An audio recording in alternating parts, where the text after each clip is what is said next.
trained than the regular army or the regular security forces. Now, on the reaction to the international community, they have welcomed the condemnations coming from the international community, but they do say that if the international community wants to help, then the one thing they should do is impose a no-fly zone sooner rather than later. That will improve the safety incredibly for the people. It will make sure that it's very difficult for the regime to bring in foreign mercenaries into the country and fly them to these areas like it happened at the beginning of this uprising. So certainly trying to look at what's happening in the country and outside of the country and trying to decide to understand how isolated is Gaddafi at the moment. There is an impression on the ground here that at the moment he is only surrounded by his closest loyalists. That means people from his own tribe, his close relatives, and that would be about it according to what people believe here.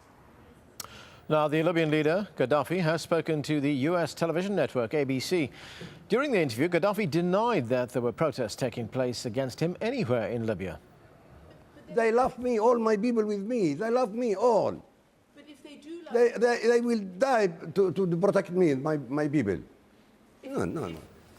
Abdul Fattah Yunus is the former head of the Libyan Special Forces. He renounced his post last week.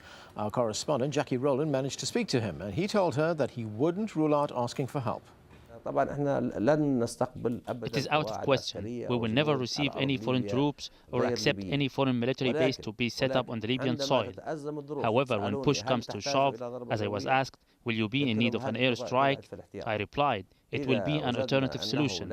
If we found no solution is reached from Colonel Gaddafi's side or his aides to put an end to these massacres, all are firm and adamant that airstrikes must be launched, provided no jet fighters will land on Libyan territories. They must land in the Italian Androsa base or the aircraft carrier. Still lots more to come on the program, including hard fought for gains. Libya's opposition takes control of oil-rich territory, but will the government let it go without a fight?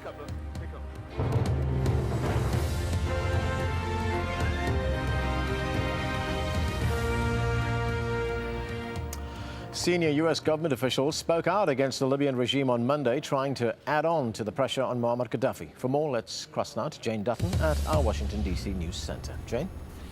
Thank you, Anand. U.S. Secretary of State Hillary Clinton and the U.S. ambassador to the United Nations were among those urging Gaddafi to stop ordering attacks on protesters and step down immediately. The comments came as the U.S. president met with the United Nations Secretary General in Washington to discuss their response. John Terrett reports. After 2 weeks of beating around the bush, the White House came out punching over Libya on Monday. Spokesman Jay Carney says Gaddafi's lost all legitimacy in the eyes of his people and the world and must go. He is no longer in a position to credibly lead his nation.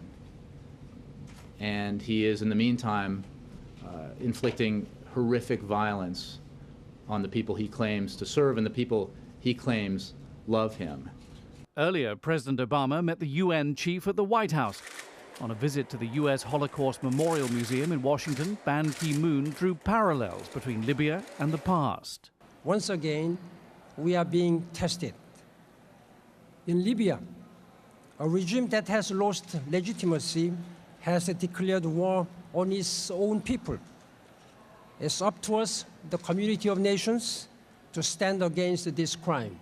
The U.S. ambassador to the UN was less diplomatic about Colonel Gaddafi's latest statements on TV. It sounds just frankly delusional.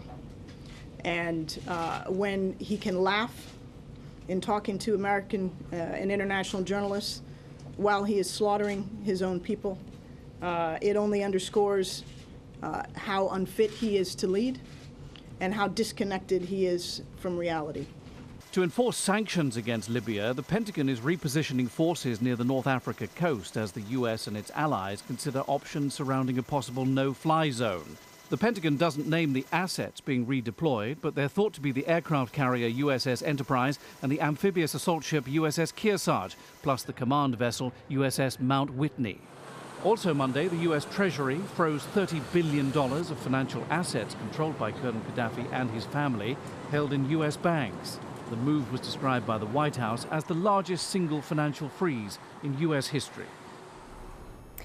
And I'm happy to say John joins me now. He's still at the White House. John, clearly everybody's taking this very seriously, but what does this now mean, those stern words? Well, Jane, you're absolutely right. I think we are seeing a ramping up of the rhetoric against Colonel Gaddafi and his regime. And I think the administration here feels comfortable now that all Americans who wish to leave Libya have done so, and other nationalities as well, for the most part anyway. So they feel able to attack verbally much more than they were last week. Now, officially, the United States policy on this is that it's focusing on the humanitarian effort on the border that Libya has with Tunisia and Egypt, where tens of thousands of Libyans have said to have fled, and also the issue of trying to bring all this to a close without any further bloodshed or violence. But I think if you read between the lines, there's quite a lot going on. For example, as I said in my report, the Pentagon today admitted it's moving 2 ships into the Mediterranean. One of them is already there. They will be patrolling up and down the coast of North Africa as the United States and its allies decide what to do about a no-fly zone and how to impose sanctions against Libya. And I listened to 2 very senior administration briefings today, and in one of them, the spokesperson at the State Department was asked very directly, are you intending to arm the Libyan opposition? And his reply was, all options are open. He was asked again. He said, all options are open. Jane. Okay, and the stress again and repeatedly is that nobody's going out on their own and doing this. This is a united attempt. I think we've seen that today, both with Susan Rice, who is the US ambassador to the United Nations, and with Ban Ki-moon when he was at that Holocaust Memorial Museum in Washington, D.C. He raised the issue of the importance of the international community coming together on this. Hillary Clinton touched on it too in Geneva, and Susan Rice said it's very important for the international community to learn lessons from the past and to speak with one voice when it comes to trying to get rid of Colonel Gaddafi and then operating in a post-Gaddafi world. Jane? Okay, John, thanks for that. Well, speaking earlier, the US State Department spokesman PJ Crowley also said that the Libyan government had informed US officials they no longer recognize their ambassador in the United States. Last week, Ali Ajuli broke with the regime, saying he represented the Libyan people, not the government. US officials have said they will continue to talk to him in a different capacity. Earlier, I asked him how he expects the United States to deal with him now.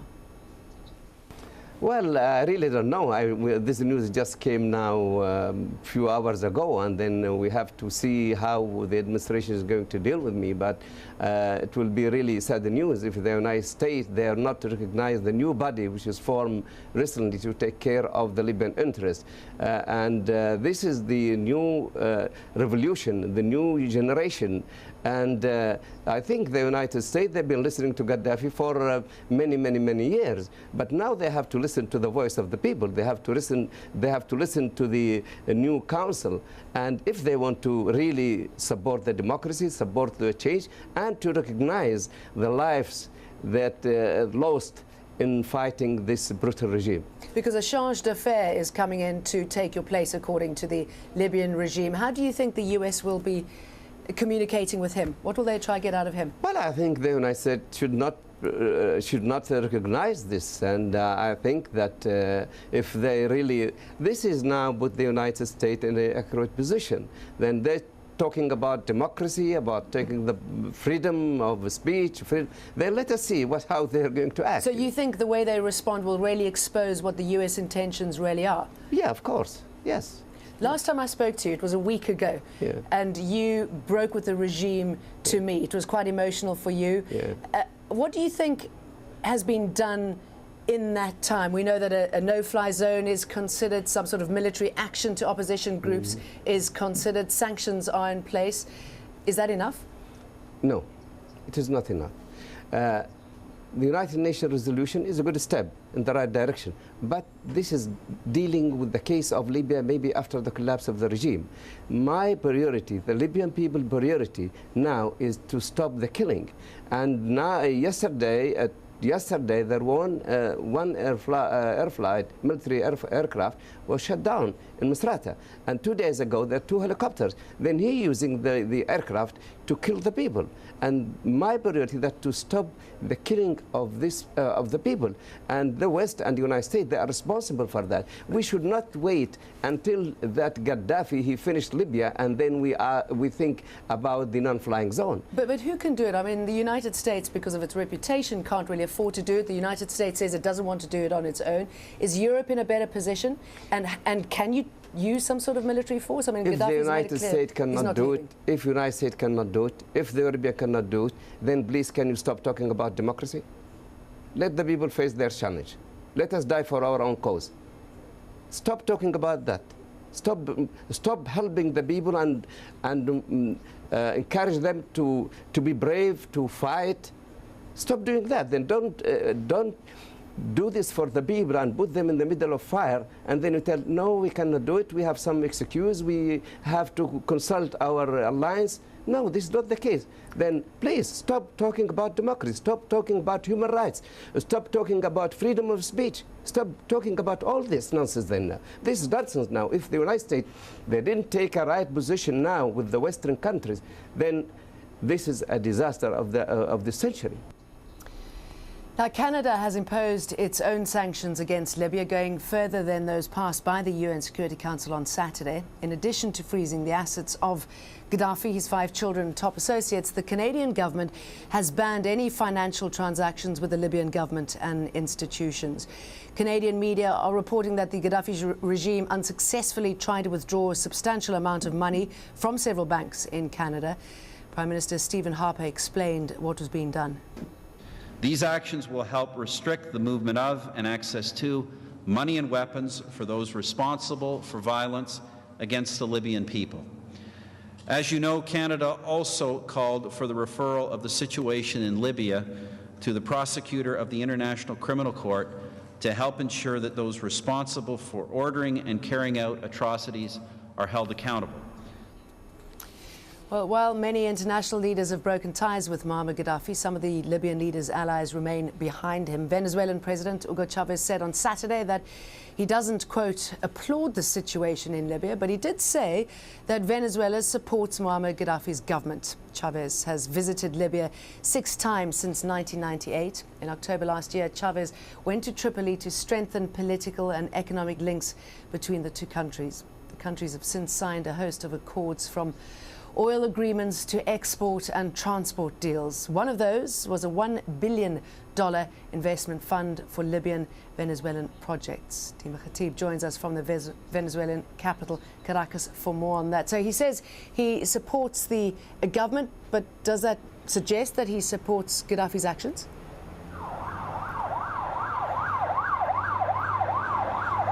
Yes, actually, Mr. Chavez has conveyed for me 2 messages through his statements. First of all, that he is not like the rest of the Western world leaders who walk out on their friends when their friends are at times of difficulty. He stands by his friends. He says Gaddafi is a friend, but it does not mean that he supports every decision his friends make. That's what he says. And the second message is that he is an anti-imperialist who opposes any intervention, foreign intervention in Libya or anywhere else, and who opposes double standards, whereby somebody like Gaddafi is condemned immediately for having committed massacres, and in Afghanistan, Pakistan, and in Gaza, massacres are committed, and the same type of action is not taken by the international community. So these are basically the 2 main messages I see through President Chavez's position, who says he supports the Libyan government, but not every decision made by Gaddafi, and he says he wants peace and warns of plans of any types of plans of invasion or intervention in Libya. Previously warned, Fidel Castro warned previously about them, and basically Chavez is taking a stance between Nicaragua and Cuba. Nicaragua said clearly it supports Gaddafi, whereas Cuba didn't support him, didn't condemn him, and Chavez is sort of in between the to closer to Cuba than to Nicaragua. Okay, Dima, what about the opposition? They've asked Chavez to change his mind, and I believe this is splitting some opposition groups, and for him to condemn Gaddafi's actions. But what do other Venezuelans think? Do they support that call?